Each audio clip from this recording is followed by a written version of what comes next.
Nihon no Ningyo and Kimekomi dollmaking, a traditional Japanese craft.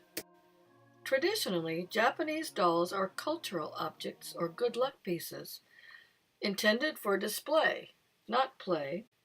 They are displayed at festival times, like these Girls' Day dolls representing the Emperor and Empress of Japan during the Heian period.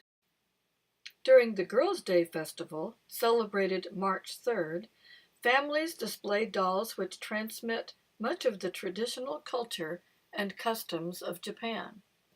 Each doll in this 7-tier set represents a specific character and role in the court of the emperor.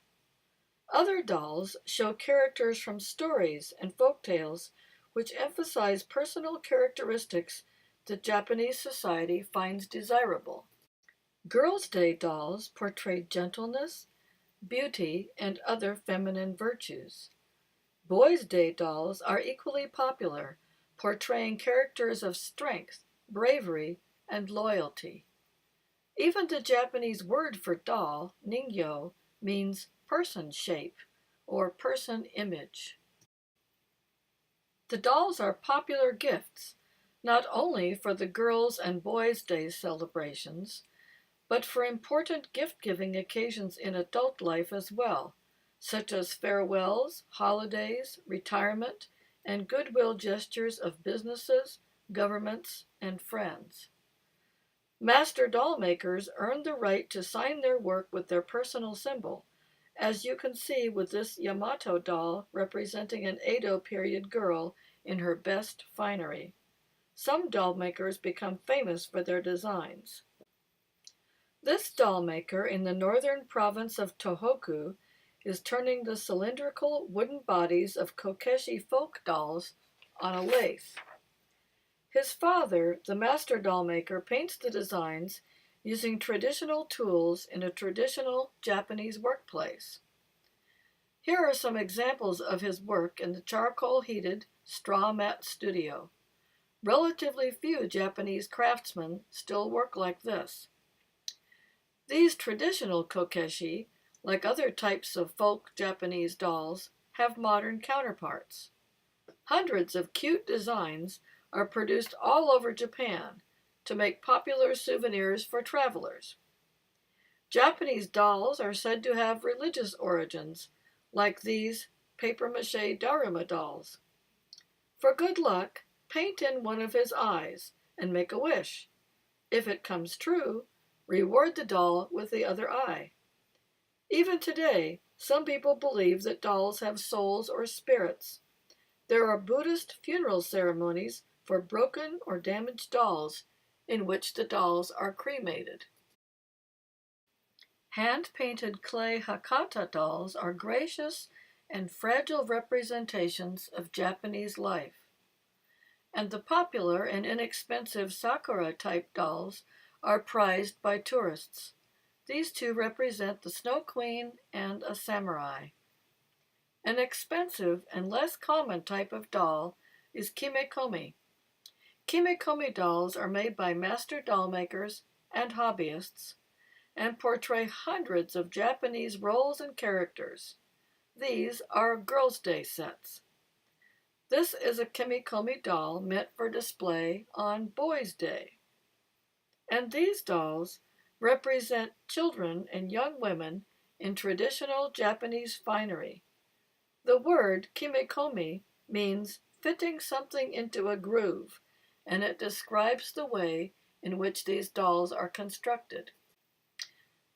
The bodies of kimekomi dolls are made of sawdust mixed with glue and molded. Grooves are then cut into them, and the fabric used to dress the doll is attached by applying glue to the grooves and pressing the edges of the fabric into them with a sharp metal pick. The bodies of Kimekomi dolls were originally carved out of wood. This Japanese postage stamp portrays a doll of that period. Today, special molds are owned by doll-making families or companies who make the bodies, head, hands, and accessories for other doll makers to use, and who also produce finished dolls for sale. Noguchi-san is preparing a doll body in her shop in Sagamihara, Japan. You can see the doll heads she is working on and some of her finished dolls. Her shop and work area are still in the traditional Japanese style. The molds are not for sale, and making the heads and hands is a very specialized skill. The first step for a doll maker outside one of these families is to choose a doll from their catalog. In this program, the process of making this samurai doll will be demonstrated. These are the doll parts purchased as a set: the head, body, hands, and accessories. The doll's head has a molded sawdust core and is coated with many coats of gofun, a powdered oyster shell.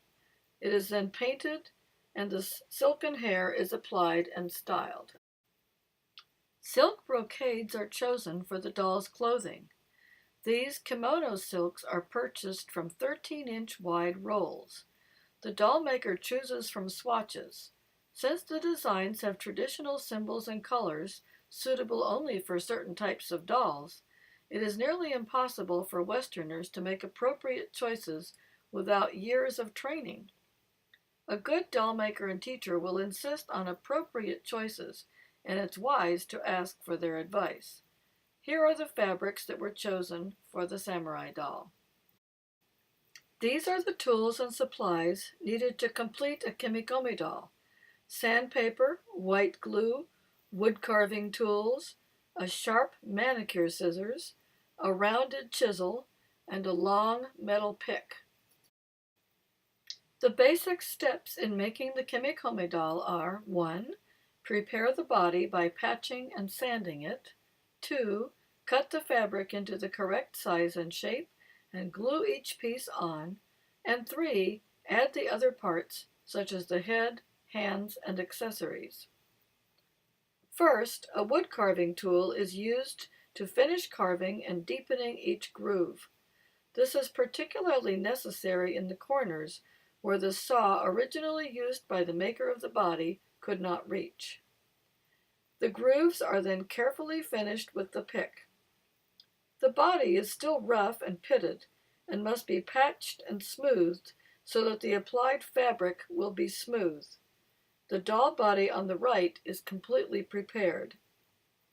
In order to patch the pits and holes in the surface, pieces of the glued sawdust body saved from digging out holes for the neck or hands or feet of a previously made doll are mixed with glue until a soft wood paste is formed.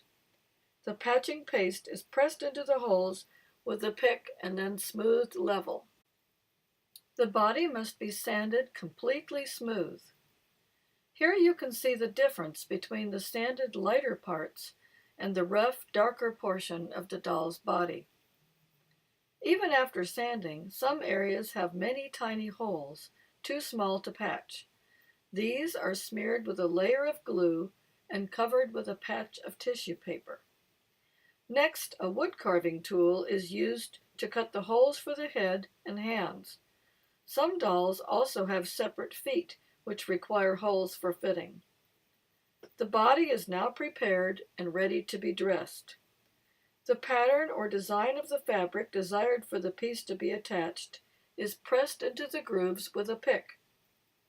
The manicure scissors is used to carefully trim the piece so that it will fit, with a little left on the edges to press deep into the groove. The piece of fabric is then removed, and the pick is used to apply glue to the grooves. No glue is used on the surface of the doll to attach the fabric. Here, several pieces have already been applied. You can see that the pattern of the fabric must be carefully matched at the grooves so that it appears like real seams or folds in the clothing. Now another color is being applied. On large curved pieces, more fabric is left on the edges of the trimmed piece when it is cut. This allows for working around rounded shapes and into additional grooves so that the piece will not be too small. When pressing the last edge into the groove, any excess is trimmed off. Pressing the fabric deep into the narrow grooves requires a lot of pressure and a lot of care to make the fabric lie perfectly flat with no buckles or wrinkles. On large pieces, glue is applied to the grooves one side at a time and the fabric pressed in. This prevents the glue from drying before the entire piece can be attached and fitted. This piece is already attached at the top and right sides. When all of the fabric has been attached, some of the crepe fabric, which is the under kimono, is used to form the neckline of the kimono and support the head of the doll. It is glued to the interior of the neck hole. The pick is used to press the ends of the neck piece into the kimono at the front. This is one of the hardest parts of making the doll because the molded body is thin here and easily broken by the pressure, and the fabric is thick from folds and hard to get into the narrow grooves. This is the front of the completed samurai body. Notice the matching fabric patterns. This is the finished back of the doll. Even the bottom of the doll is completely and carefully finished with crepe fabric. Here is the finished samurai doll, with head, hands, and accessories added. Dust and sunlight will ruin the silk fabric and the gofun on the head, so the final touch is to protect the doll in a glass case. It is now suitable for display or gift giving. Kimekomi. The dolls are still preserving and displaying a world of Japanese custom and tradition, and they are still made in the traditional way.